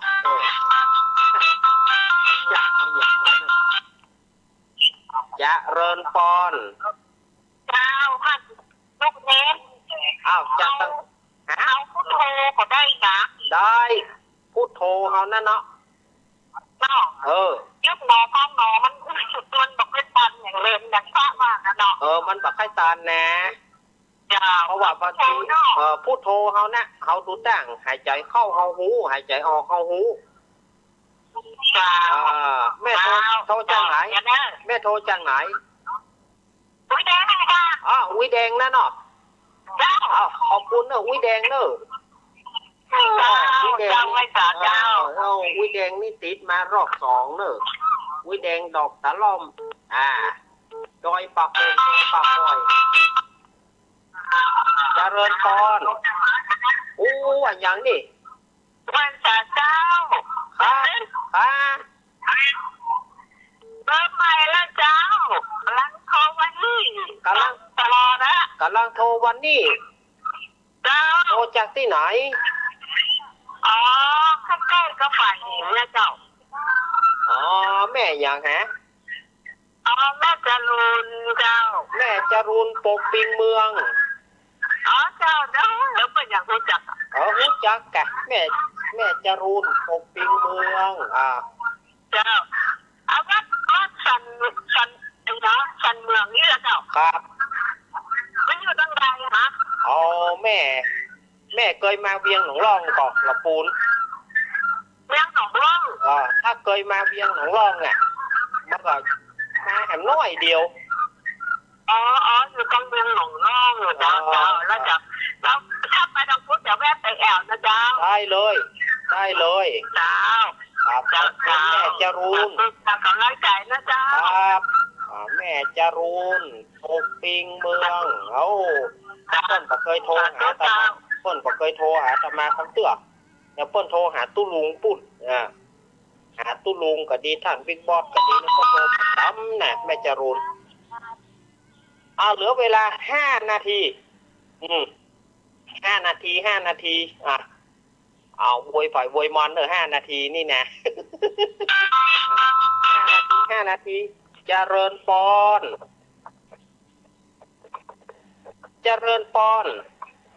ข้าพเจ้าเน้นนะเจ้าจากที่ไหนแม่ยังไม่ได้อยู่ปากฟ้าไม่ได้ปากฟ้าสายตะกี้นะกะสายแม่ปอนตะกี้มันก็ไม่อยู่ปากฟ้าหน้ากากแม่ชื่อแม่หยังรายงานตัวแม่สีเจ้าแม่เป็นกำลังใจให้ก็เน้นนะเจ้าครับฟังตลอดเลยค่ะแม่โทรประทัดเพิ่นฟังอย่างเดียวเจ้าฟังอย่างเดียวดีละพอเป็นเป็นกำลังใจนะเจ้าแว่นตานะเจ้าครับเจ้าครับที่กะสายก้อยเฮาสายก้อยเฮาป้อมมีไฟโทนี่ประเด็นนี้เริ่มมาละเฮ้ยสายใต้ๆเฮานี่นะเริ่มมาละ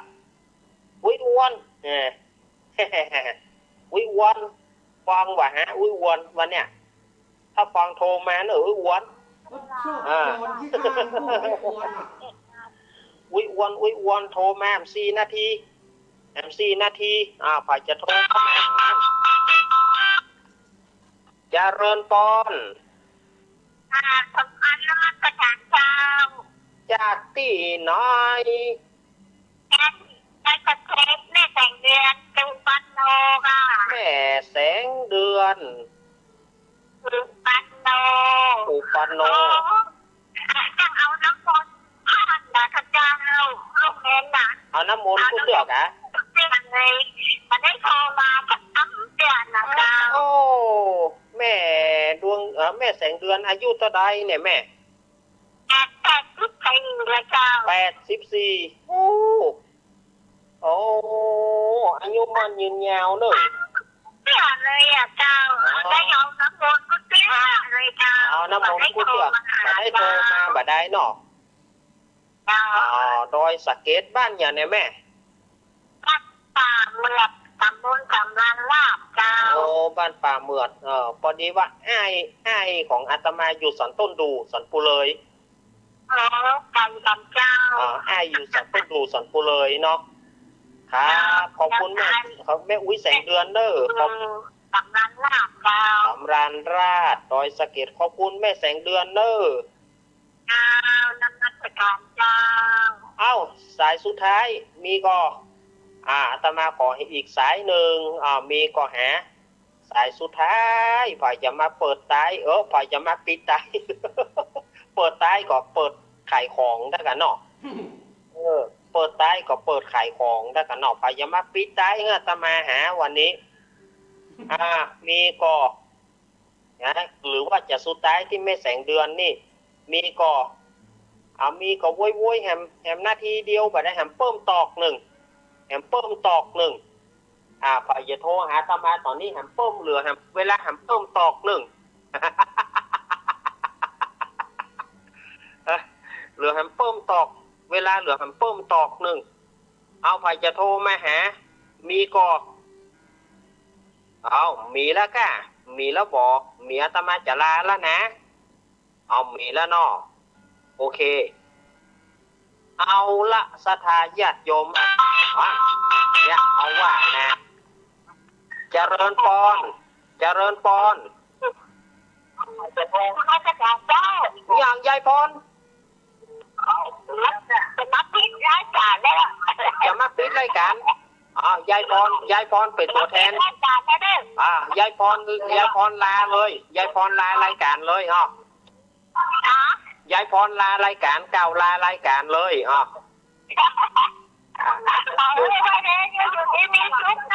เจ้า